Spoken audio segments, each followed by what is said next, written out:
Dudes Who Bet Sports. Dudes Who Bet Sports. It's your favorite show. Dudes Who Bet Sports, where degenerates go. Dudes Who Bet Sports. Time to change your approach with Aaron Haldeman and his father, the coach. Let's ride. Well, the Associated Press is full of shit. What's up, everybody? Welcome back to the Dudes Who Bet Sports Show. I'm running behind and my computer froze up right as we were going to go live. So we're here a little bit late, but Papa Do, better late than never, right? That's right. And if it goes down again, we're in big trouble. That's for right. Sure.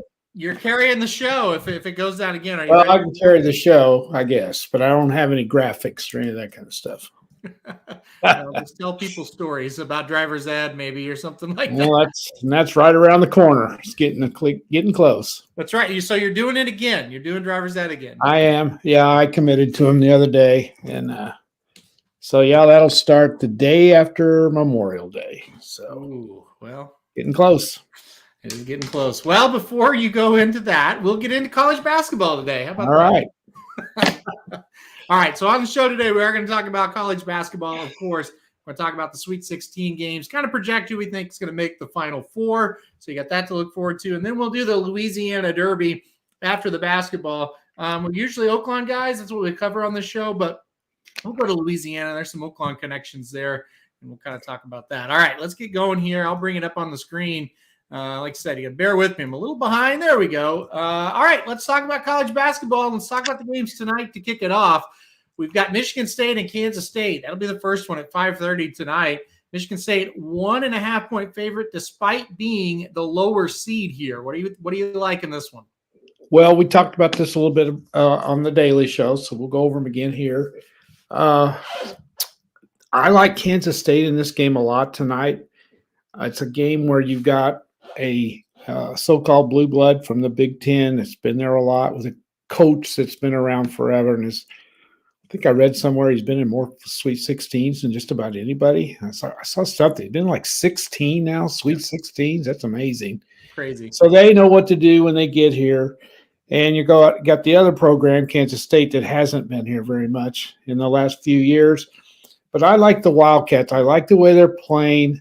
They went in a slump in the regular season, came out of it, played very, very well. Were disappointed in the Big 12 tournament, but they've come back and been really good for 2 straight games. Better conference than the Big Ten. That's what sold me the most. I think if they shoot the ball well tonight, they're going to win. So I like Kansas State plus the 1.5. Yeah, I'm with you. I like K-State in this one as well. I think it's going to be a really good game. I think that's what they're fighting, right? They got to fight that Tom Izzo factor and that tough Michigan State team. They're a tough out in this tournament. We know that. We've seen that. I just think K-State's a better team. So we're in agreement in this one to kick it off. I'm with K-State here as well. I'll take him on the money line. Like I said, you want to give me 1.5, I'll take that as well. But I think K-State wins this one outright. I've got them moving on to the Elite Eight. All right, let's go to the next one. And boy, the games in Vegas are going to be crazy tonight. Arkansas and UConn will kick off the West region here in the Sweet 16. UConn, a 4-point favorite here against the Razorbacks. All right, where are we going here? All right, we got a loaded bracket. That Western bracket is very, very tough. And so you got to kind of look at what we've got here. You've got a UConn team that at times is really good, but at other times they've struggled a little. They've lost 8 games. They've won 27. Of course, the Big East is pretty good, so that's a good league, and they're solid. And then you've got the team that I think is extremely scary, and that's Arkansas, because the Razorbacks are loaded with talent. They have talent all over the place. They beat Kansas at Des Moines. That was a place where Kansas had more fans than they did. You know, they just are a team that could be peaking at the right time. The talent is there. So I'm going to pick an upset in this one tonight. I'm going to go Arkansas. I know you're going the other way, and I understand perfectly well why you are. But I just think this team is tested. They've been in a tough league. Sometimes those great athletes turn it on in big games, and this is a big one. So I'm going to go with Arkansas. I think they might be a little more talented than UConn. Yeah, I still believe in this UConn team just a bit more than Arkansas, but what a game by the Razorbacks against Kansas. That was a huge win. And they were about dead in that game, and they came back and were able to pull it out. Gosh, tough matchup again, and that's the thing. You talked about it. It's a loaded region for sure. Think if Arkansas was catching Tennessee tonight, which is another 4 seed from the other region, you'd feel really good about them. But Connecticut's going to be tough. That's going to be a really good game for Arkansas tonight. I'm with you. I think it's going to be close. I took Connecticut to win. Arkansas +4, pretty intriguing, though, for sure. Talk about the Razorbacks. They have had their struggles all season. What do you think it was? Is it just not gelling together? Injuries? What happened? And why are we seeing the best of them now? I think maybe it is that. It's they don't play together. Yeah. And they blew a lot of games. They had leads in games, couldn't hold on. They weren't real good at home. They lost 3 or 4 games at home, which is unusual for them. Yeah. Could be just a sign where they just had guys that didn't mesh together. Could be a personality problem with the coach. He's kind of volatile. You don't know what he's going to do. I think he's a good coach. Yeah. But he's kind of wild over there. He may not have hadn't got them figured out, or they may not have meshed together with the coaching staff. That happens sometimes, but playing like they did against Kansas and in the first round game when they beat Illinois is a pretty good sign that they've kind of turned it on. They're pretty good in this tournament too. When they get this far, they're pretty tough. So I just think they're coming together at the right time. We'll just have to see. Thing with them is sometimes they don't shoot the ball very well, and that you can't do that when you get to the Sweet 16. You got to hit your shots. So we'll see. I just kind of like them to pull an upset. I got to pick an upset somewhere.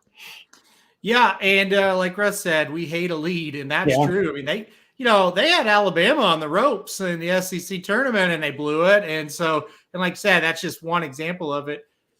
Whew, I don't know. I think it's going to be a hell of a game. Listen, Musselman in this tournament has been a really tough out. They've played great under Musselman since he's gotten there in this tournament. So yeah, he does a good job. I think he's kind of crazy. He kind of does some goofy stuff, but he always has. And it's really funny with Arkansas fans. We mentioned this the other day. A week ago, they wanted him fired. Thought he was doing a terrible job. And now he's the greatest thing since peanut butter in Arkansas. And that's the life of a coach. And if he gets beat tonight, he'll go back to the bottom of the barrel. The worst thing for a coach is expectations, right? Yes. And that's the problem. If you rewind before the year, this was supposed to be like one of the best teams in Arkansas history and one of the best teams in the country and a Final Four team. And then when you don't live up to those expectations, this is what happens. You get everybody's hopes up, and then if you don't play well, we got to blame somebody because we've got all these players. Well, it's the coach's fault. And that happens no matter what school you're talking about. Absolutely. I was thinking, go ahead. Well, I'd say, but all those games, those 13 losses, they mean absolutely nothing right now. Nope. You get to the Final Four away from a great season. That's right. Absolutely. And it should be a great season anyway. When you get to the Sweet 16, you've had a great year. And we'll get into this a little bit more when we get to some of these higher seeded teams coming up tomorrow, really, which I think tomorrow's a little easier than today. Today was very difficult to decide. But I was thinking about this morning. We're going to switch to the NBA for just a second because you are a solid Oklahoma City Thunder fan, and I'm more of a front runner. I get interested in them when they start playing pretty well, and you've kind of stuck with them through thick and thin. The expectation right now, their head coach, and I think he's done a fabulous job. Keeping them focused, and now they're in the playoff hunt, and the expectations were nothing this year. Now, let's say they go ahead, and let's say they get in the playoffs. I don't think they're going to do anything, but they could. That West is kind of wide open, but let's say they just make the playoffs, which is that's more than anyone ever expected them to do. All right. And let's say they go ahead and they win. Let's say they end up 44-38. They have a winning season. Let's say they do that. And they're doing this without their number one draft pick from a year ago. He has not played a minute. And if you don't remember, he was the star of the Gonzaga team that was number one in the country all year last year. Mm-hmm. He broke his foot or something, and he has not played at all. They've got him coming back next year with the guys that they have, plus all of the draft picks that they have amassed. They could do some crazy stuff in the offseason and suddenly be one of the favorites to win the West. And what if they don't meet the expectations? That coach is going to go from the greatest coach ever to just a bum. And it could happen because the expectations are going to be there next. So you hit the nail on the head with Arkansas. Yeah, they're going to be huge expectations for Oklahoma City as well. You're right. And yeah, it's funny because this year it's unbelievable because nobody thought they would win 25, 30 games, so. And there they are playing as well as anybody in the West right now. Yeah, I know. It's crazy. Crazy. But that's the life of a coach right there. Yeah, you better believe it. All right, let's go on to Florida Atlantic and Tennessee. The other game going on at Madison Square Garden tonight in New York. Tennessee, 5-point favorite currently. This thing's kind of been all over the place between 4 and 6. Tennessee, a 5-point favorite against Florida Atlantic. All right, who are we taking in this one? Well, I know who I'm rooting for, and it's not the team with orange. And I really want them to win. I want Florida Atlantic to win. I like them. They've been my team. I've been on these small schools bandwagons for a long time. Here's a team with 33 wins that wouldn't have made the tournament if they didn't win their conference championship. But here they are in the Sweet 16. There's several of these teams that are like this, and they're kind of carrying the banner, them along with Princeton, for the smaller schools. They are very talented. But I didn't like the way they played the other night against Fairleigh Dickinson. And I know Fairleigh Dickinson was on a high and were playing above their heads probably, but I thought they should have put them away a little bit more than they did.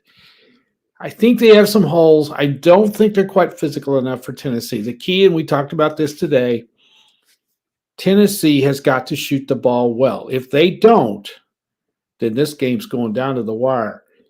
If they shoot like they did against Duke, and if the officials let them mug Florida Atlantic like they did Duke, I think they're going to win. I think they're going to cover because I think they're a little bit better, and I think they're more tested than Florida Atlantic. But I know you're going the other way. Yeah, I went Florida Atlantic, and I just think this team is just as good as Tennessee. I think they can match up with them pretty well, and I think Florida Atlantic pulls an upset. I'll give you the 5 points. You want to take it to me, or want to give me the 5 points? I'll take it. I'm taking them on the money line too, though. I'm going to take Florida Atlantic to win this game and pull off an upset. I think they've got a great shot in the next round too. I really think Florida Atlantic has a good shot to make the Final Four, but it's got to start here. They need to be tough tonight, and if they can just play tough and not, get frustrated by the defense, they're going to get some open threes. If they can make them, they're going to win this game. Give me Florida Atlantic. I like the Owls in this spot. I faded Tennessee round 1. It worked out, as far as the spread goes. Round 2 didn't work out so well, so we'll see. Another factor in this too, if I'm coaching Florida Atlantic tonight, I'm just saying, guys, just go out there and play your butts off. All of the pressure is on Tennessee. You don't want to lose to Florida Atlantic. You just don't. And that's a lot of pressure on a team that doesn't shoot the ball real well anyway. So especially very well after happen. I know I'm like Duke. Especially after beating a team like Duke. Absolutely. You don't want to turn around and lose to Florida Atlantic. That's right. Yeah.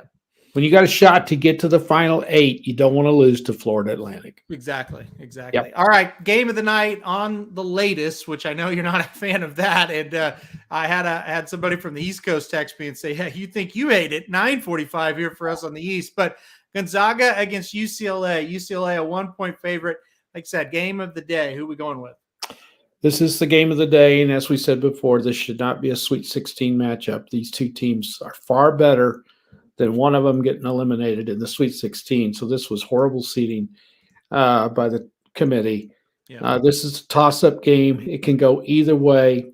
I did not like the way Gonzaga played against TCU. I thought they should have beat them worse than they did. I know I give them some credit for hanging in there. They didn't shoot the ball very, very well. That's the key to them. Will they shoot the ball? UCLA plays the same way every night. They don't have ups and downs. They're very tough. They're very physical. They're very well coached. That's who I'm taking, but this is a true toss-up game. I think the winner of this one is in good shape to probably get to the Final Four. Yeah, I think it's going to be interesting to see what happens here. They're going to have a tough game in that next one. I'm going to take UCLA. I just can't go against them. I've been with them all year. I really like this Gonzaga team, though. Not going to be surprised. It's two teams that play very well in Las Vegas, too. They're no stranger to Las Vegas. So, gosh, it's going to be a hell of a game. You know, I just think UCLA will be able to defend a little bit better than Gonzaga. I think they'll be able to slow them down just enough to get the job done. So give me the Bruins in this one. So what we'll have then in the finals, do you want to do that now or you want to come back and do that? Yeah, so let's do it. Okay. We'll do that real quick here for who's going to go to the Final Four. So, you know, you've got K-State winning the first game in Madison Square Garden, and then you got Tennessee. So who do you think is going to win out of those two? Yeah, that's the bracket that's totally screwed up. And that's the one that a long shot could come through, I think. I'll take Kansas State in that matchup with Tennessee. And that's the last team. I would never have picked either one of them to go to the Final Four. You know, that one's just a mess. Yeah, that bracket was terribly weak to begin with. So if somebody weird was going to come out of there, it would have been that side of the bracket. So, yeah, I would go with K-State over Tennessee in that regional final. Yeah, I would have K-State and Florida Atlantic, and I'll go Kansas State in that one. I think K-State will beat them, but I'm going to tell you, I think Florida Atlantic to go to the Final Four is not a bad bet. I really think they've got a shot at it. If they can beat Tennessee, they can beat Kansas State too. Well, exactly. And you know, I at the end of the day, I don't think they'll get all the way there. I think I'll go K-State.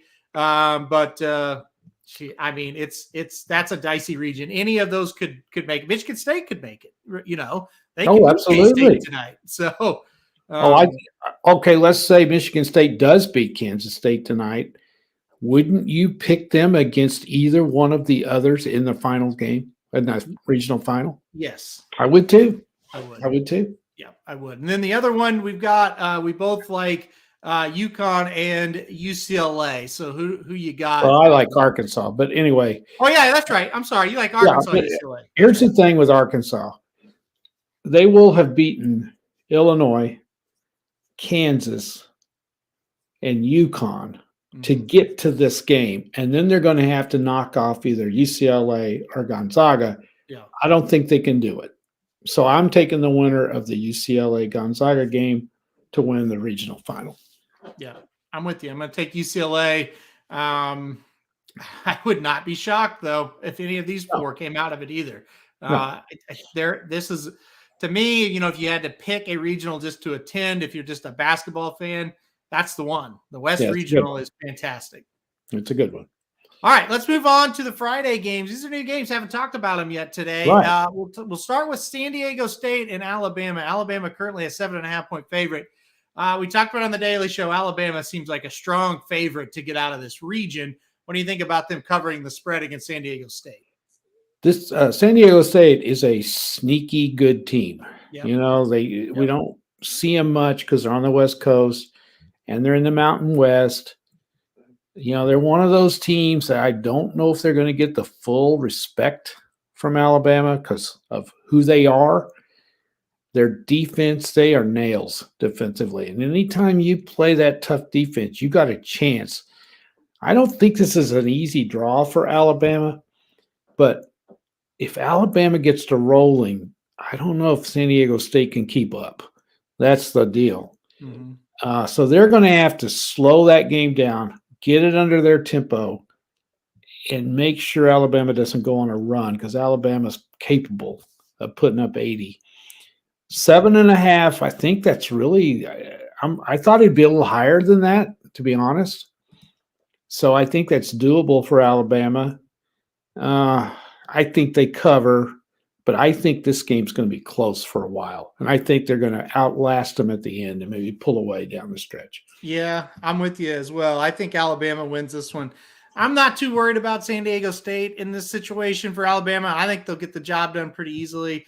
I think their next game might be the one that's a little scary for them, but I think they get San Diego State. Uh, I think this is a good team. I don't think they're a great team, and I think this Alabama team, from a talent standpoint, Yeah. they're about as good as it gets right now in college basketball. So give me Alabama. I think they're going to cover this one. Let's go on to your team, Houston and Miami. Houston, a 7.5-point favorite. I thought that was a little high here, taking on the Hurricanes. What do you think?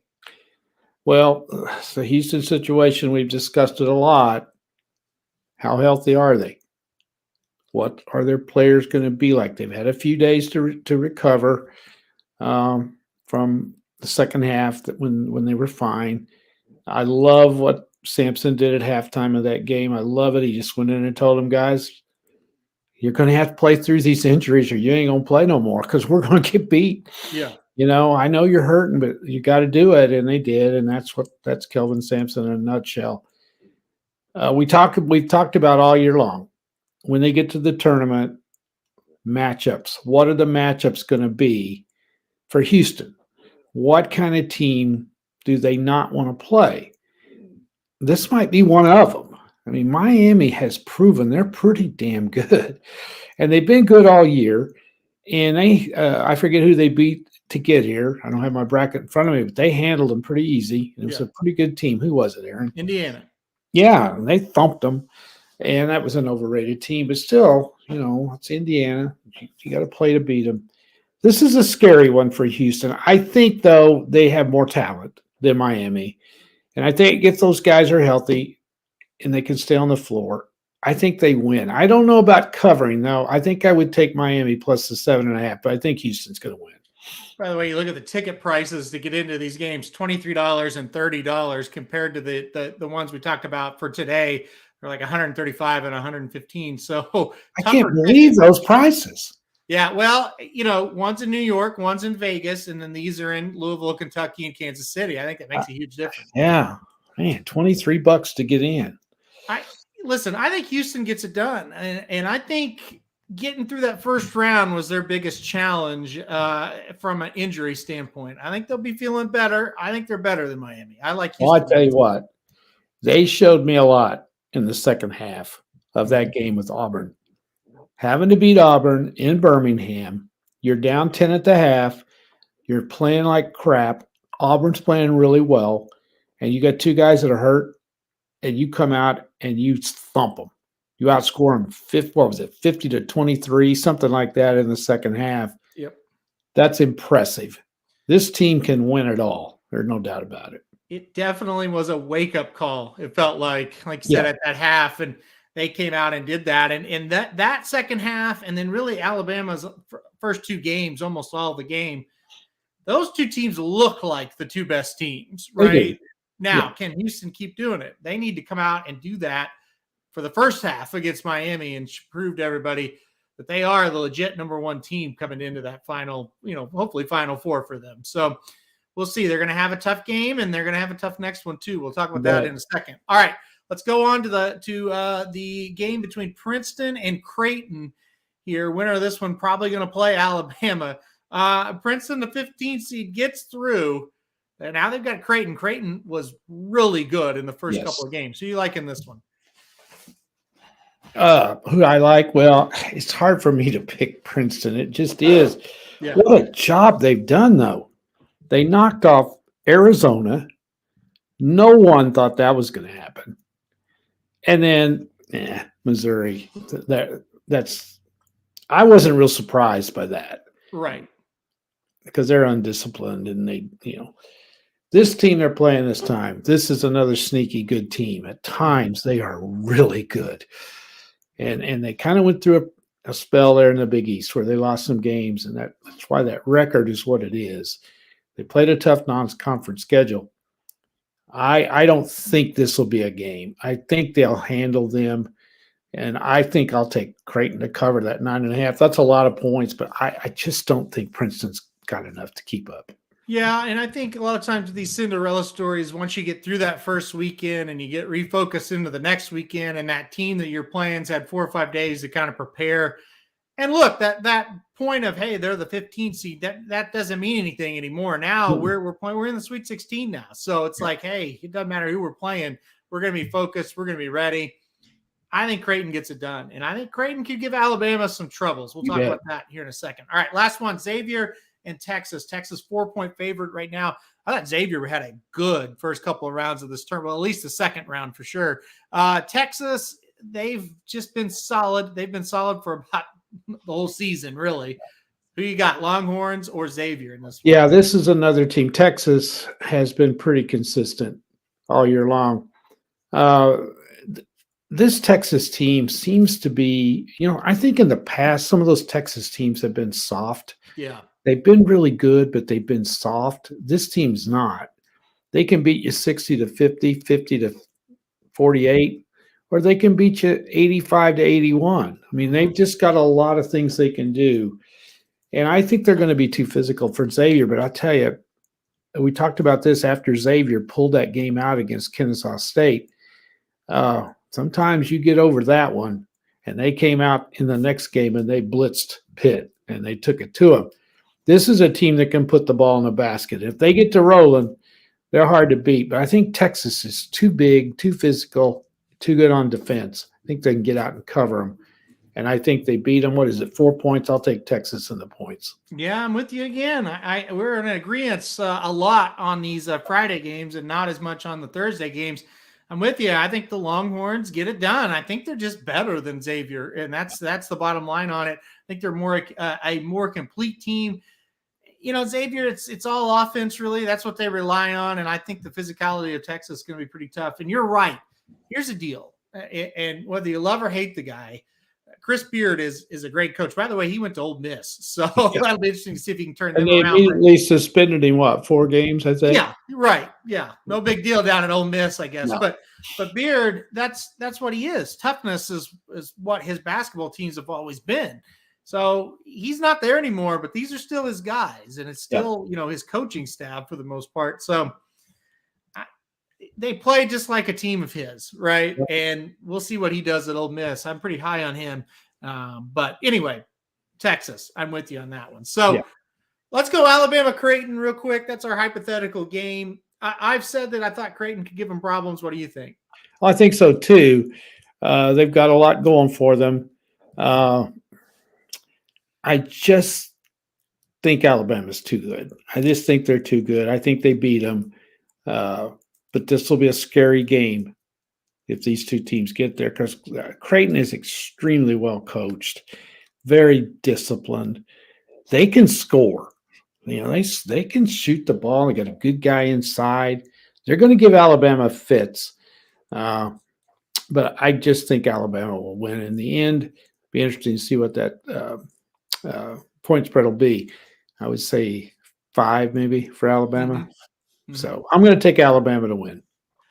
I'll take Alabama as well, but I think that's going to be a tough one. I really do. I think Creighton can beat them, but I don't know if they've got enough inside, like you said at the end. But Creighton's going to be tough. There's no doubt about it. And then finally, Houston and Texas. I mean, this is going to be a battle in Kansas City if this happens. Gosh, where are you leaning on this one? This will be a war, an absolute war. Two teams pretty much alike. They're really good.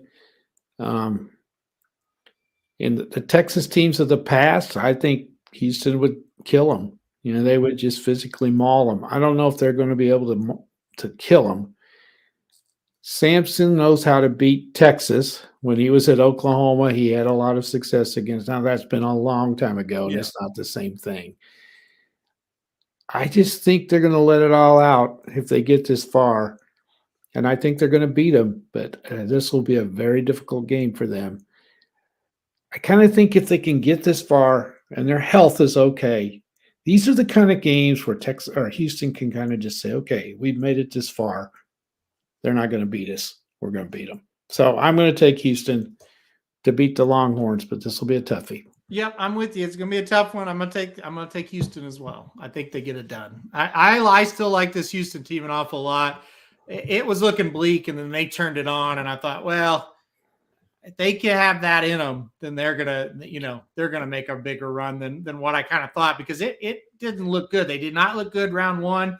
They did not look good, obviously, the first half of round two, and then boom, they lit them up. So yeah, give me Houston. I'm with you on this one. So I think it's the best team he's had down there. yeah, I agree. I was looking. Do you know? Well, of course, they don't have the times out. I am traveling all day. Usually on these games, these Final Fours, that's what you got up here? Yep. No. The Elite Eight. The Elite Eight. So you're leaving Sunday. Oh, okay. Usually they're like on Sunday, they try to get that game over with a little sooner in the afternoon. On Sunday, they're usually like 1 to 4, like 1 and then 4 o'clock. Yeah. Well, Saturday is like 4 to 8, I think. I won't be able to watch any of these on Sunday, so hopefully they're blowouts. Well, I'm not sure of that either, but that's kind of what they've done in the past, I think. Because, well, are they both on CBS? Yes. Yeah. Yeah. So I'm not sure. I'm not sure. But in the past, the Sunday games have been earlier than the Saturdays. So, yep. Anyway. Yep. We'll find out what happens, though. This is going to be really good. I think the tournament has been a lot of fun, but I think the cream is going to start to rise to the top this round. Well, I do too. Don't you think this is when the tournament really starts? Usually, yes. Yeah. Most years when we get to hear, now it's time. Now It's really pretty time much to see. like it always is. You got a couple of surprises in there, but the two teams that I think both of us thought were the best going into this, the three, are still in it. And that's Houston, UCLA, and Alabama. And they're still there. The cream has risen to the top. We neither one liked Purdue, and I think both of us thought they would be out and wouldn't make it to the Sweet 16. They were a joke. And I didn't like Arizona very well. No. Kansas has surprised me a little bit, but they were beatable this year. They won an awful lot of close games. So I would say Kansas and Arizona are the only two real surprises that they're not here. Yeah. I thought Arizona would make the Sweet 16 for sure. Yeah, definitely with the draw they had. Yeah. I mean, they had to beat Princeton and then turn around and beat Missouri or Utah State. Yeah. Yes. They should have made it to the Sweet 16 for sure. That was a huge surprise. Purdue, not so much. They probably should have made it to the Sweet 16, though. Yeah.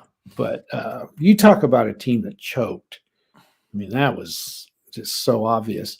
But it's in their head now that they can't make it. It's in their head. It's obvious. Yeah. It's in their head, and I don't know how you get that out. You just have to win a couple and get through that. But yeah, they got real mental problems when it comes to it now. But this is when the tournament really begins. And really, when you got past the first 3 or 4 or 5 teams, it was a crapshoot after that anyway. You know, it's whoever's playing the best.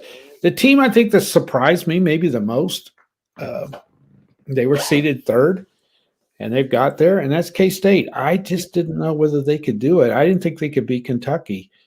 And they did, and Kentucky played pretty good. And K-State just beat them. They've proven a lot to me. They're my biggest surprise as of the top seeds that have gotten through it. Yep. No, I agree. I thought Kansas State would have a lot of trouble getting out. They were just they're a good team, but they were just kind of inconsistent in the Big 12, and it kind of felt like they were kind of tail diving, and they got going a little bit. I don't know. I couldn't get a read on them, but no, they did well. They did. And really well. I guess Tennessee's a little bit of a surprise for me that they've made it. I thought Duke would have handled them. I was pretty sure of it, really. And the other one that got knocked out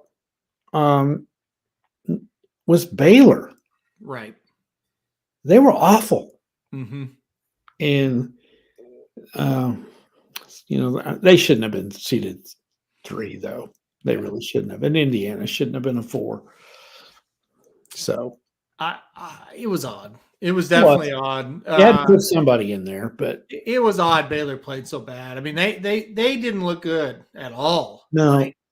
But I mean, that's a tournament for you. That happens Oh yeah. sometimes. When you look at this Miami team, they could have easily been a 3. Mm-hmm. They're solid. That is a tough match. And you look at this Miami team, if Drake wouldn't have quit playing, they wouldn't be here. That's the true. thing. And that's what we saw a lot. One game they would play pretty average, and the next game they'd play good. A lot of teams did that. And Miami was beat, and Drake did not score the last 5 minutes because the last 5 minutes of the game, Drake just played 5 out and passed the ball around and didn't even get a shot. That's true. If they would have, just kept playing, Miami wouldn't be here. So yeah. That's what I keep thinking about with them. And yes, they played fantastic against Indiana, but they were awful against Drake. And that's why I think some of these teams that are inconsistent, they're going to get shown the door in these next few days. Yeah. By the way, before we get off this, did you see any of the Utah Valley game last night? Yeah. Yeah. Was that place not nuts? Crazy. And to me, what the NIT needs to do is shit can all these Oklahoma States, Wisconsins, all of them, and get those small college schools in that because those schools care. Yeah, they're going to pack the place, and they care, and that Utah Valley's never going to win a national championship. They're never going to win one. But the NIT is a pretty big deal for them. And you got UAB, that's a really good team that's in it. North Texas is still alive, and I think Wisconsin's the other one. And to me, it's a showcase for those smaller schools that deserve to be in some kind of a tournament. Yeah, absolutely. It was fun to see a packed gym for an NIT last night. I knew it would be, and I think that crowd helped win that game for them. I don't think there's any doubt it did. Yeah, they definitely they're they're not a bad team though. No, they've won 28 games, and that's pretty good. And that league wasn't bad. So yeah, I mean, there's some North Texas is really good. Yeah, and UAB, by the way, is damn good, and that's who Florida Atlantic throttled. Yeah, in CSA. So. Yep. Well, if you remember, that's the team that they had to beat, like said, and we were worried. We didn't think they could do it because UAB has that experience. Yeah.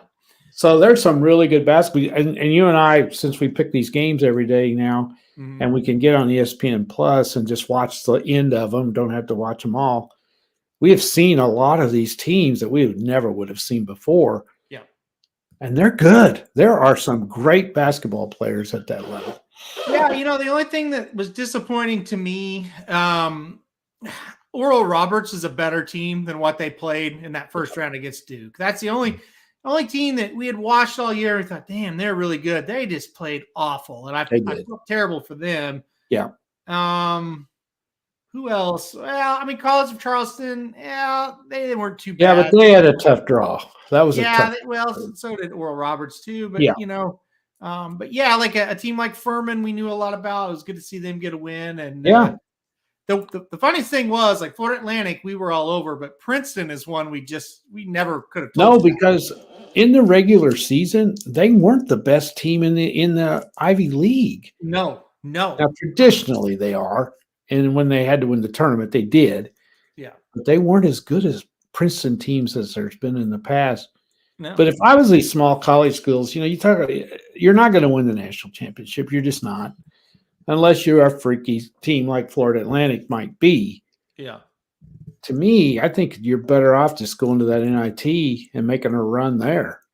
I know that's not what you want to do, but it'd be nice to see College of Charleston still playing.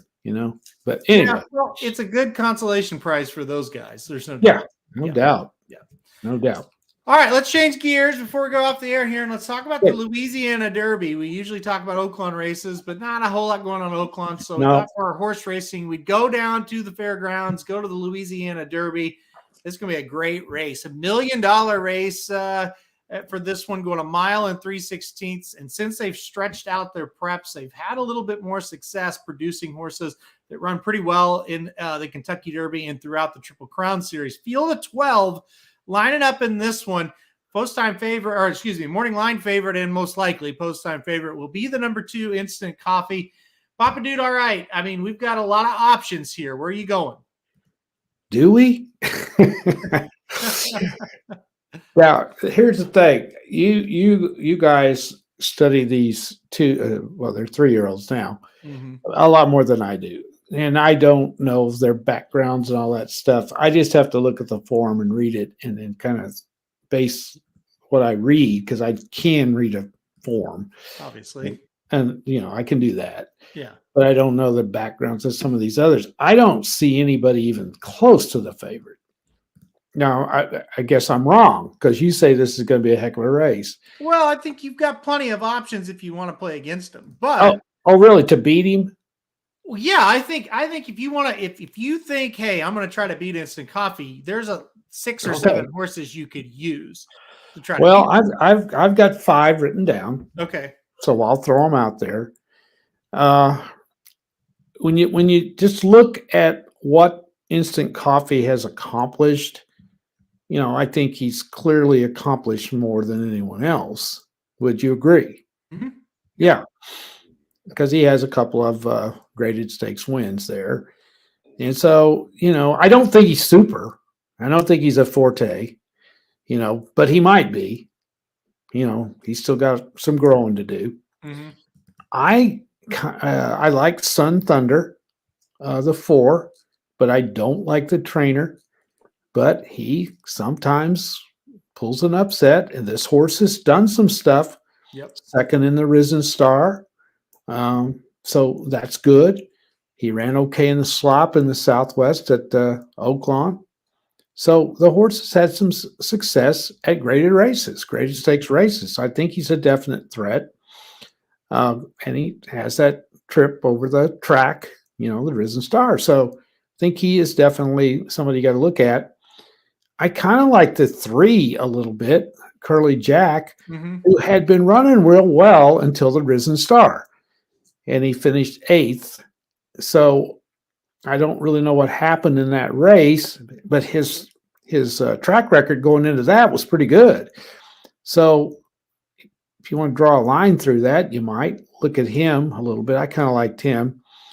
Cox has got a couple of other ones in there. The 9 and the 11, Tappett's Conquest, and the 11 is JC's Road. Tappett's Conquest is 10-1, and JC's Road is 12-1. But I like JC's Road better than I do Tappett's Conquest, as does Russ. So that's another one I think you can look at to maybe pull up an upset. And then the interesting one, kind of for me, hadn't really done anything, but you can't overlook Todd Pletcher, and that's the 6 with Kings Barnes, who's 2 for 2, but he hasn't run anywhere. Hadn't done much, but still he's 2 for 2. So those are the ones I like: 2, 3, 4, 6, 11. Anybody I left out? Well, I'm surprised you didn't mention either one of the Asmussen horses.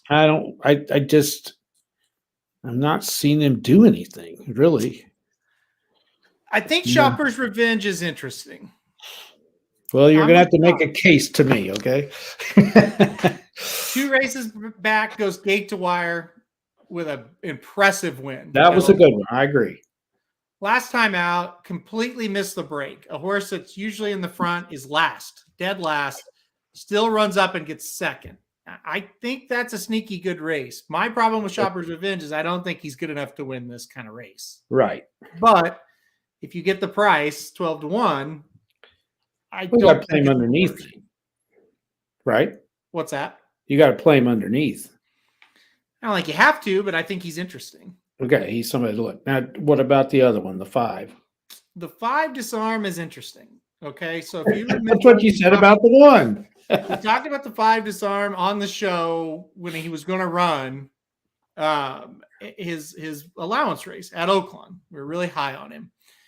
And he got second, and he was a distant second behind Two Eagles River, a horse that had been running over and over and had really good form. And Disarm just didn't. Now, off that race, which was lackluster, we're in this one. And I thought that was really interesting. This is a horse that has displayed a lot of talent, but he's very lightly raced. Can he step forward in that second start? That's going to be the big key for him. It's a tough place to step forward. I feel like if he's in an allowance race, he's 6-5. Yeah. But here, I'm with you. I couldn't use him. I just couldn't use him. But no, I just don't think he's. I like the 1 better than I do the 5. That's for sure. Of the two aspects. I'm kind of with you. I do tend to lean towards the 1 versus the 5. Santana on 1, Rosario on the other. I think that's kind of a wash. Yeah, me too. It's confusing. If Disarm wins, I'll be pretty upset because I was pretty high on him, and he wasn't bad, but he just didn't look like a horse that's ready for this. Yeah. Chopper's Revenge. He makes more sense being here. Like, what else you really going to do with him? He ran a winning type of race in that allowance. Let's just give him a shot. I get it. Disarm, not quite sure on. You mentioned Sun Thunder. I think he's a key underneath horse. I don't think he can win, but I do think he's underneath. Curly Jack is interesting. So Tom Amos horses here. Curly Jack here. Hoosier Philly in the Fairground Oaks. Both of them came off layoffs on that Risen Star card. Both of them did not run very well. Both of them have been running really well before that. Second off the layoff, could they improve? That's going to be the big question mark. Big key to this card. Will Amos get these horses to improve? Curly Jack makes sense underneath, again, for me. You mentioned the 2 Cox horses. I'm the opposite of you. I like Tappett's Conquest more than I do Jace's Road. I just went with the jockeys he had. Yeah. He had Giroux on the 11, Franco on the 9. May not mean much, but I don't know. I feel like the 11's kind of been in here or been placed in here to kind of make sure there's speed. Okay. For the other 2. The other 2 come from off of it. Feel like Jason Rowe will just go to the front. And I think that's going to bother a horse like Kings Barnes, who I'm not sold on him, but I think he's got talent, but I'm not sold that he can win. And he's just going to be too short of a price. Can he win? Yes. Should he really bet him at what I think is going to be 4-1, maybe shorter? I can't do it. I can't. So I might put him underneath. I don't think I can play him on top of anything. Which one are you talking about? Talking about Kings Barnes, the 6. Okay. Yeah. Other than that, I don't know. I just don't see anything else that I think can really win. We can talk all around it. I'm kind of with you. Instant Coffee seems like the horse that's in the best form, the horse that's shown the most, the horse that's ran the best races. So I went Instant Coffee on top as well. I think it's tough to get around him. Yeah. He's got the best track record. Yeah. He's ran in bigger races. So if he's ready, and why wouldn't he be? He's been off for 2 months. Yep. Sometimes that's a big help for a horse this young. Gets bigger, stronger, well-rested, more experience. He's 2 months older. These horses are not very old. So I like that. I really think, let's put it this way. If he doesn't win, I think it's a bitter disappointment, don't you? Mm-hmm. I think it's very disappointing if he doesn't win. Yeah. And Shotty feels the same way about Kings Barnes. And you're right, Shotty. I mean, you get on Twitter and everybody's picking that horse. And I don't know why. What have we really done to think we're going to come out here and win this race? Well, this leads to anything he's done. Right. And I want to ask you this because I knew we might have a little time here.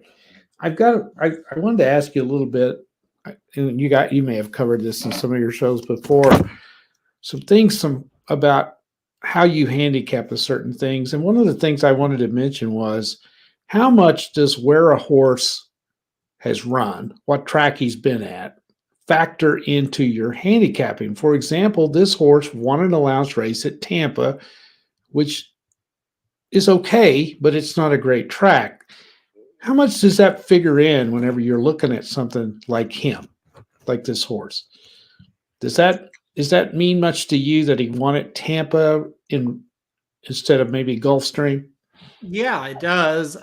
It all depends on what I think the intentions of the trainer are. And I thought when he showed up at Tampa, he showed up the day after the Sam F. Davis and he won. And I thought, well, that's his Tampa Bay Derby horse, right? I thought that's that's what they're going with. And then Right. Tappa Trice was the Tampa Bay Derby horse. And now all of a sudden this horse shows up in the Risen Star. And so yeah, I mean, it does play a little bit of a factor. The bottom line is with this horse, he's never faced anything close to what he's Right. facing here. And so it's a whole new world for him. And he hasn't been forced to do anything. Both of his races have been very easy for him. And now, like I said, you didn't get any kind of test. Like Tappa Trice, for example, when he ran in that Gulfstream allowance, he wasn't the favorite in the race. Now, was it a tough race for him? No, but still, he was up against horses that were better than anything Kings Barnes was up against. So it does kind of give you that extra confidence without any doubt. Yeah, I mean, when I'm looking at a form and I see this horse has only ran twice, and his best win was an allowance race at Tampa, and I'm not knocking Tampa at all, but I know that's not. He hasn't run against what you just said, what he's going to be up against, and I just don't think he should be 6-1 compared to some of these others that have been up against. And if Pletcher wasn't the trainer, I don't think he would be 6-1. And like you said, he may go off at 4-1. Well, I'd say I think he'll be the second choice on the board. He's going to take a lot more money than Sun Thunder without any doubt. You know, and after that, who is the second choice? I'm not quite sure. And you know, I talked about this with the horse named Mage in the Florida Derby. Yep. Went off at terribly low odds, and I was on the feed saying it's crazy. You can't do this, and everybody kind of gets confused. Why do you hate this horse? It's like, no, you guys are. You don't hate the horse. I hate the horse. I hate that a horse that's ran one race and it was a maiden in a field where we talked about it wasn't very good. Yeah, is now 4-1 to beat Forte in the Florida Derby. Was that a Pletcher horse also? Facing winners for the first time, facing the 2-year-old horse of the year, and he's 4-1. That's insanity to bet. It is. Wasn't that a Pletcher horse also? No. Well, there was a well-known trainer though, wasn't it? No. Oh, I thought it was. No, there were no connections either. No thought of that horse being good before that happened. Also, Classic Legacy in the Tampa Bay Derby was taking insane money because Irad Ortiz jumped aboard. Right. I kept telling people it doesn't matter. He shouldn't be 3-1 if anybody was aboard him. It's crazy that there's nothing on his past performances that say 3-1 should be his price. Fast forward to this race. Yeah. Kings Barnes can win, but at 3-4-1, it's not a great play. It's just not. No, I think we both look at it. If we got beat by him, we would just say, hey, it goes against everything I do when I bet a race. Mm-hmm. And that's what you have to do. And to be clear, if Kings Barnes was in the Tampa Bay Derby, let's say, instead of Tappa Trice, I would have picked him. You know why? Because that field was horrible. And so his odds would have made sense to be shorter because he's facing nobodies. Here, you got a lot of horses that have shown something and have been in big races. He doesn't make sense at that same price. Yeah, every horse I mentioned had been in a Greatest Stakes race. I think almost every one of them had been in a. This horse has ran in a maiden and won an allowance at Tampa. So it's a situation where if he wins, what it means is he's way better than the rest of these. And do you feel he's way better than the rest of these? My answer is no. No, and I think if he was, Pletcher would have made it known he was way better than the rest of them. You know what I mean? I mean, don't you think this is just something he's thrown in there to have a horse in the race? I think with Kings Barnes, they're high on him. I think getting Flavian Pratt was a really good sign that they like him. But yeah, I think they're thinking if we can sneak him in the Derby, that would be great. This is a good spot for him compared to taking on Forte or going to the Bluegrass and taking on Tappa Trice. I think the other spot could have been the Wood, maybe. But I just kind of feel like it's like, hey, this is a spot, but it's not, once you get past the favorite, it could kind of be a mishmash for who gets second, third, fourth. He might be good enough, and then we'll get him in the Derby, and that'd be great. That's what I think they think of him. I don't think they hate him, but I don't think they love him either. I think he's the third best Pletcher. And, it's an easy ship for him, too. It's not that hard to get him over there. Yeah. So, no, and again, it's not. This is not a criticism on Pletcher bringing him here. It's time to try it. It's just, if you want to take a short price on him, go for it. I wouldn't recommend it. Right. So that's where I'm at with that one. So who's your likely pick to beat Instant Coffee? I think his stablemate, Tappett's Conquest, can beat him. I think the key with Tappett's Conquest, he's kind of like Cyberknife was at this time last year. He's a little bit goofy. And if you watch his races, he runs in spots. They can't get him to get over the hump mentally. If it clicks, he has the talent to beat him. If you go back and watch the Risen Star, which is a really tough race to go back and watch because it's pitch black. But if you can find him, when they turn for home, Tappet Conquest looked like he's going to win. I mean, he looks like he's going to win. He's right there. And he just kind of doesn't do anything. And I just feel like longer we go and the more down the season we go, he's going to figure it out eventually. And when he does, he's going to be a problem. But we'll see what happens. There's rumors he might scratch and go elsewhere too. So we'll see what happens there as well. But end of the day, Instant Coffee's Brad Cox's best horse right now. I don't think there's any doubt. Luis Saez is aboard once again. I don't think you have to get overly complicated. I think he's the horse to beat. And I think if you're going to try to beat him, you try to get somebody at a little bit of a price. Now, will his odds go down 6-5, maybe even money? I don't think it'll go down that low. I think you're going to get about 8-5 on him. Okay. Yeah, I think he'll be around 8-5. It's a full field, and there's a lot of intriguing horses that can take money and that you can make sense would take money. And there's another Jace's Road comment from Curtis, and also Curly Jack. I just, those are the type of horses where you can make cases for him. Hey, Jace's Road's going to pop the gate. It's going to be a dry track this time. He's gone. I mean, I can't sit here and say that's impossible, right? No. And Curly Jack, hey, second off the layoff, him and Hoosier Philly are going to fire huge Saturday. He'd been running good before that race. It makes sense. Like that's not a far-fetched comment. So there's several horses like that, and I think the money will spread out because of that. So if you like the favorite, I don't think it's going to be too tough of a decision. I think 8-5, you'll be able to play him. So, okay. Curtis says, if he had a different jock, I think he wins last time. He was against an Arabian Night in the Southwest. If the jock could have picked him up and carried him, maybe. That would have been about the only way. Man, Luis Saez is going to have a choice for the Derby. So Luis Saez is on Instant Coffee. Andy is on Tappet Trice at this point. So the good news for Luis, they're both going to run again. You got this horse this weekend, Tappet Trice going to the Bluegrass. So it might work out where it's an easier choice. We'll see. If Instant Coffee gets beat, Tappet Trice wins. Yeah. Then you might see, okay, Curtis, that makes me feel a lot better about you. You're talking about Single Ruler. Yeah, Single Ruler. We could talk about him for a second. He's an interesting horse at 15-1. DeSormo pulls off upsets. We've seen it. We've seen it on this Derby trail. I agree. He ran a sneaky good race. If you wanted to use him at 15-1, I wouldn't hate it. Did you look at him at all? Probably not. No. I didn't see a whole lot with him. I'm just relieved old Curtis was talking about Single Ruler and not Jace's Road. So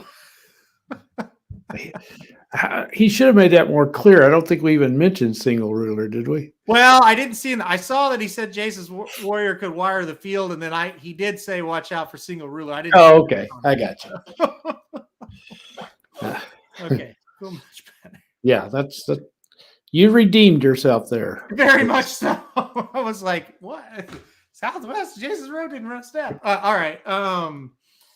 Anything else? Any final thoughts? On this race? Or anything. Yeah, we're done. So. Well, I was going to ask you a couple of things. Yeah, go ahead.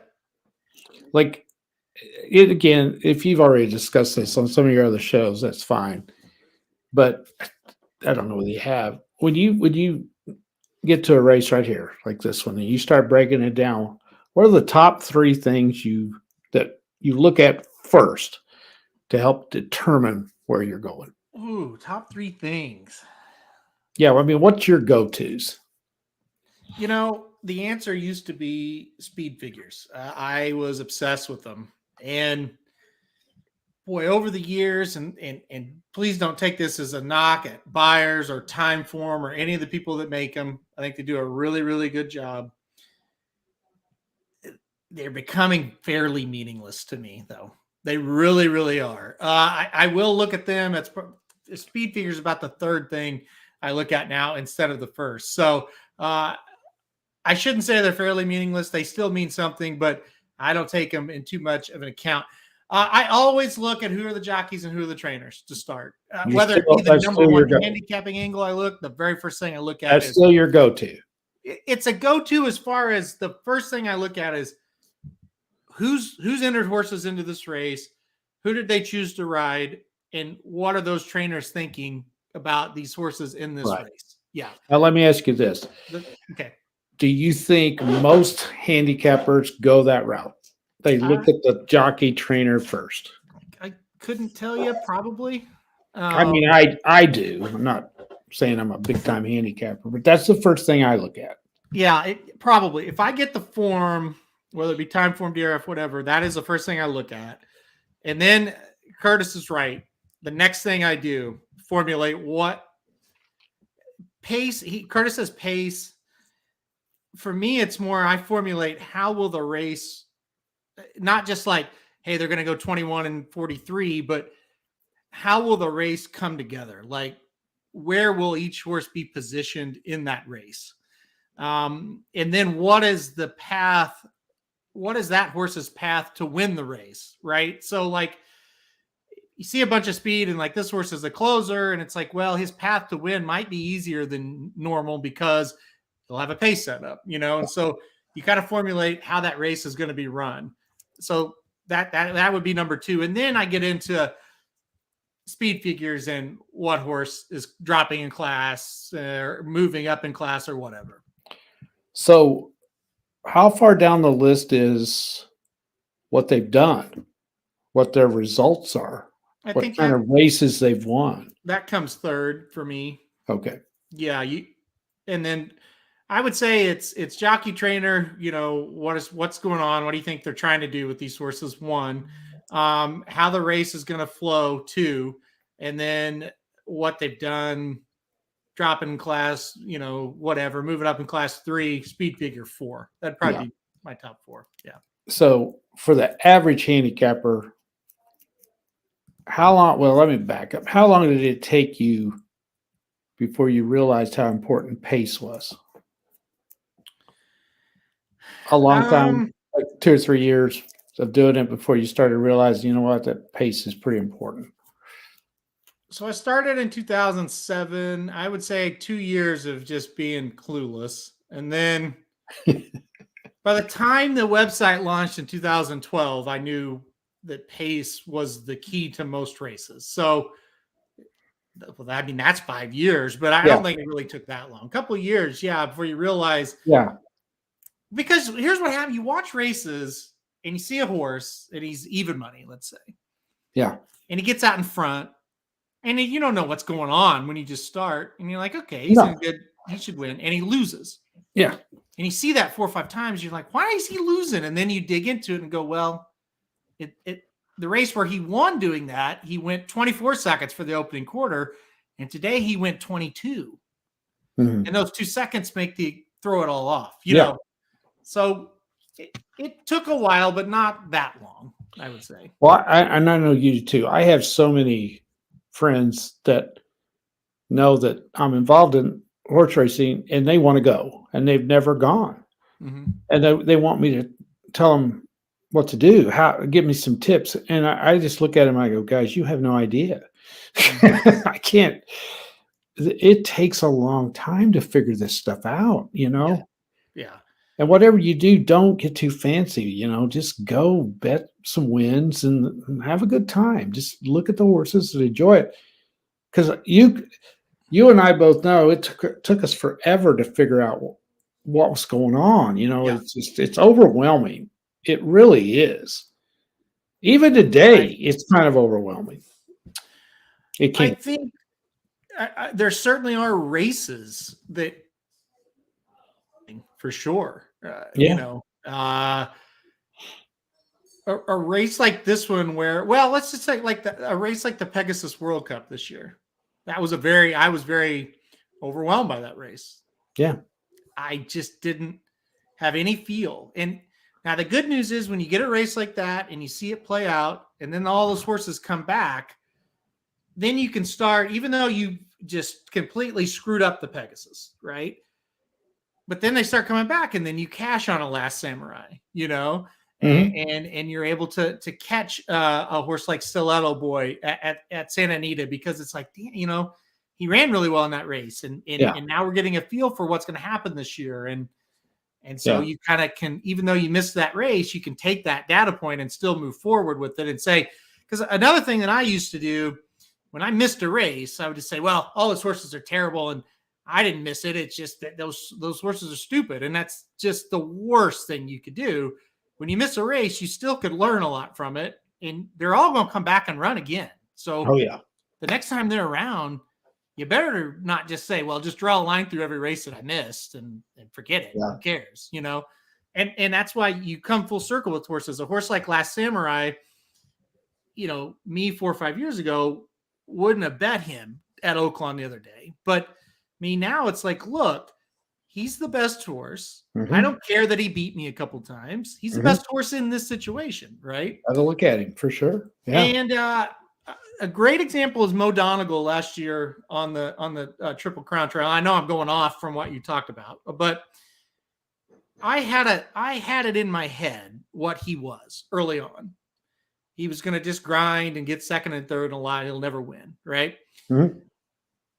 And he kind of was that. But as you watched him, he started to grow up. He started to really kind of change into a horse that he kind of had that last kick that you need. So you go to the Belmont and you've kind of been talking about how, he's just kind of second or third type of horse. And you get to this race at the Belmont and it's like, no, everything's pointing to him. You got to get that out of your head, what you thought about him, and you got to analyze him for what he is today in that spot, Yeah. And to me, that's the biggest key to handicapping, these major horses that Right.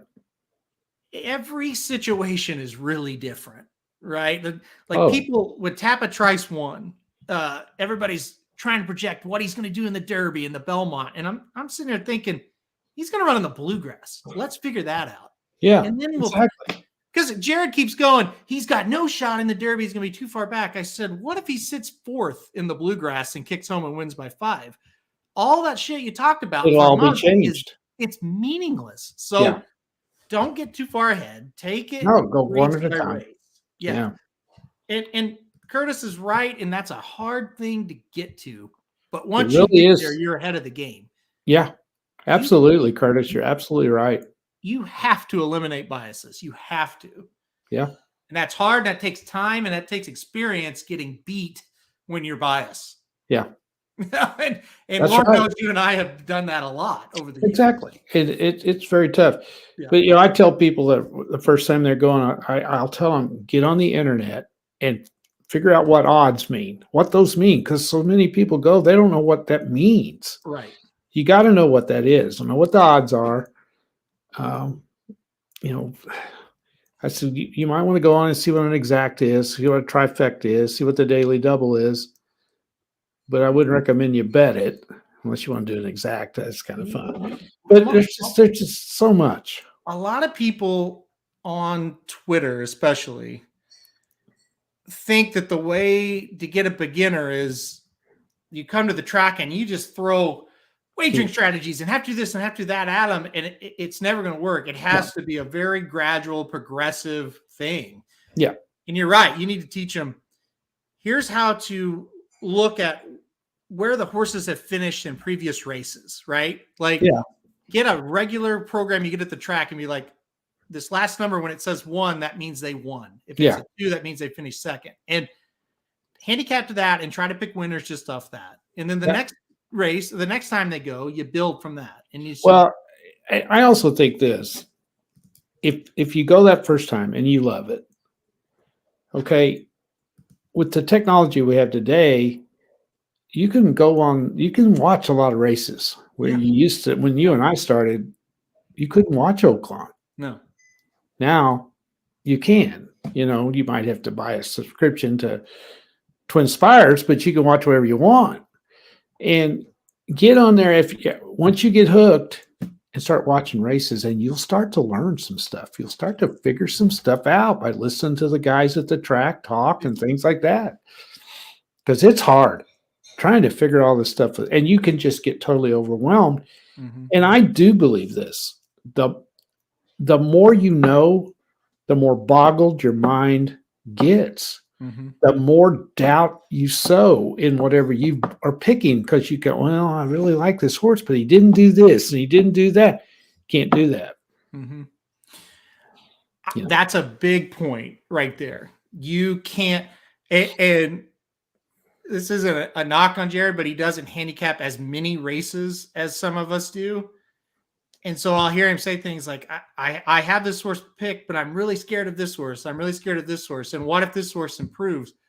He did that with with Forte. He's like, I really love Forte, but what if a horse on Derby Day just randomly improves? And my reply to that last week was, I feel like that at the first race at Gulfstream, and then the second race at Gulfstream, and then the third race at Gulfstream, and then the first race at Oaklawn. Every single horse race, these worries that you're talking about, they happen every race. Every race. That's part of racing. There's nothing you can do about that. I tell everybody there's so many races, and you know this, especially maiden claimers. Yeah. $7,500 maiden claimers, $10,000 maiden claimers. Every horse in that race can win. Yeah. But every single horse in that race can lose. Yep. So if there's 10 horses in that race, you got a 1 out of 10 chance in a $7,500 maiden claimer. Yeah. And I stay away from those. I don't bet those very often because they're impossible. If you got 5 horses alive in the pick 5 of the last leg and there's a 10-horse field, they'll ask me, well, who are you worried about here? The other 5. That's who I'm worried about. Because you can get beat anytime. And Curtis is right. You can't, you can be nervous or whatever, but you can't be afraid. You just can't, because you won't enjoy it. If you won't enjoy it, but you have to accept the fact. If you're betting on horse racing, you're going to lose most of the time. If you don't ever accept that fact, you're never going to be able to play the game. No, you're not going to enjoy it for sure. Well, no, that for sure. That's definitely true. Yeah. And you're going to lose some bets that are going to be heartbreakers. They're going to just nip you right at the end. We've seen that a million times. So, but sports betting is the same. It's the same damn thing. Yeah. Yeah. They're heartbreaks all the time. So, Curtis says, people on Twitter don't understand the reason why sports gambling is working is because people fell in love with sports first, and now they're gambling on it. You got to get people to track. You got to like horse racing. You're not. That is a great point, Curtis. A very good point, because when I went the first time, I knew absolutely nothing. Yeah. Nothing. And Shotty, I feel the same way. In a way, I'm glad Oaklawn's so far away because I'd be there every day. But I fell in love with the whole thing. Not the betting aspect of it. Yeah. I started wanting to learn about how it all worked. Because when I went, I didn't know those horses ran anywhere else. I thought they were done as soon as Oaklawn was done. So I started studying it because I fell in love with it. Mm-hmm. And then the betting part, to me, that's not the biggest deal for me. Yeah. Like, we'll probably go to the track in a couple of weeks. I just enjoy going. Yeah. You know, I mean, I won't bet every race. I used to when I would go, but that's not what I go. I enjoy it. I just enjoy looking at the people and the horses, and yeah, I'll bet on some stuff. And I love to win. There's no better feeling in the world than getting it right. Yeah. But anyway, and it is frustrating because I feel like, you know, these people on Twitter, you can't talk to them, you can't tell them anything, or kind of even if you have an experience personally that's different from what they think we need to be preaching to people, just goes in one ear and out the other. But, you know, another thing that people talk about is like, great horses do nothing for horse racing. And it's like, it just couldn't be further from the truth. My first experience at a horse track was the 2007 Arkansas Derby with Curlin. And I always think, what if my first experience would have been 2008? Yeah. When Gallego or whoever the hell won, right? Absolutely. When I really gotten into it, you were so fortunate. You were so fortunate that the very first time you ever went, you saw one of the greatest horses of all time. Exactly. Well, for our era, yeah. Yeah, that's what I mean. Yeah. And well, he's pretty damn good. I don't care what era. Right. And what a stallion. Holy cow. Yeah. But the duration of this guy is just unbelievable. It's just crazy. And like, you know, we need bettors, not fans. It's like they come hand in hand. And I get that, like you, for example, like you're a bigger fan than you are a bettor, but you still are out there promoting the game and bringing new people to the track and you know, and you bet. And I mean, it's just like, I just don't get it. I don't know. Yeah. I always tell people, guys, whatever you do, don't lose a bunch of money the first time you go. Right. Just put aside $50 that you can lose. It's not going to hurt you if you do. Look at it as an entertainment day, you know, because and hopefully you'll get 2 or 3 races right and feel the thrill of it. Yep. And then start studying it a little bit. And then if you love it, if you get the way, I mean, I fell in love with the trainers. I did that too. I loved watching the interaction between the trainer. You got to understand too, I know nothing about a horse, nothing. And just to watch the trainer and how they work with the horse, I really got into that. And then you get to know the trainers a little bit because they're so damn fan friendly for the most part. Yeah. Yeah. They'll ride around you and you get to know them somewhat, you know, not know them, but you can speak to them about something because most of them they're very nice. You know, they'll put up with you. Yeah. You gotta know your place. You know, you can't just go butt into a conversation they're having with somebody. Right. Anyway. No, I know. And I always tell people, you know, I mean, if you think big horses don't matter, I mean, we wouldn't be here without big horses. So I don't know. But nobody remembers a $7,500 claimer. Well, you might remember him, but they're not going to make a bunch of new fans. No. Although you never know, if you own one, maybe. Oh yeah, and he's won a few. You bet.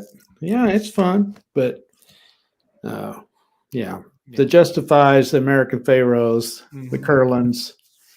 Yeah, we need those horses. That's for sure. The Zenyatas. Yeah. How many people did Zenyatta bring to the racetrack? Yeah. A lot of people. Yeah. A lot of people. She was like her own touring circus there at the end. She was a rock star if there ever was one. Yeah, for sure. Yeah. All right. Well, we've got to get off here. You got a show, so we got to get off here. That's right. Yeah. So you got Magic Mike coming up at 4 Central, and then Blinkers off at 5 Central. So you got a little break then. That's good. Yeah, little break, and then we'll be right back in there. Right back here 4 or 5 o'clock, and then first thing in the morning. Well, not first thing, but 11 o'clock tomorrow morning for more Dudes Who Bet Daily. All right, guys, we're gonna get out of here. Good luck to everybody playing the basketball games tonight and tomorrow, and of course, as always, good luck for the horses. And we'll see you next time. This is Dudes Who Bet Sports. Dudes Who Bet Sports, it's your favorite show. Dudes Who Bet Sports, where degenerates go. Dudes Who Bet Sports, time to change your approach with Aaron Haldeman and his father, the coach. Let's ride. Well, the Associated Press is full of shit.